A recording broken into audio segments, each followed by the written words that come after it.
ગુજરાતના પેટલાદ શહેરમાં દર વર્ષની પરંપરા મુજબ ખ્વાજા મોઇનુદ્દીન ચિશ્તી રહેમતુલ્લાહ અલૈહના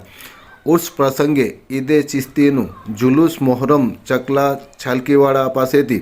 ભારે દબદબાપૂર્વક નીકળ્યું હતું, જેમાં ભારે જનસંખ્યા ઉમટી હતી. જુલુસને સફળ બનાવવા માટે ઈદે ચિશ્તિયાના સભ્યો